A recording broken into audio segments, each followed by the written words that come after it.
తెలంగాణలో దసరా పండుగకు ఒక ప్రత్యేకమైన పర్వదినం.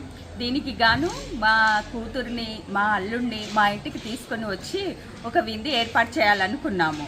దీనికి గాను 60 రకాల స్వీట్లు, 30 రకాల పిండి వంటలు, 10 రకాల రైస్ ఐటమ్స్ చేయడం జరిగింది. దీనికి చిత్రాన్నం, పెరుగన్నం, ఫ్రైడ్ రైస్, జీరా రైస్ ఇలాంటివి చేసి విందు ఏర్పాటు చేయడం అయింది. మేము మొదటిసారి మా అల్లుడు ఇంటికి వస్తున్నాడు కాబట్టి మేము జీవితకాలం ఇది గుర్తుండాలి, తనకు కానీ మాకు కానీ బాగా గుర్తుండాలని ఈ విధంగా ఏర్పాటు చేయడం జరిగింది. ఈ విధంగా చేయడం వల్ల మాకు చాలా సంతోషం కలిగింది. నేను దసరా పండుగ సందర్భంగా మా అత్తగారిలో అయిన కొత్తకోటకు వచ్చినాను. అయితే ఈ దసరా పండుగ విశేషంగా నాకు 101 రకాల వంటలతో భోజనం వడ్డించారు.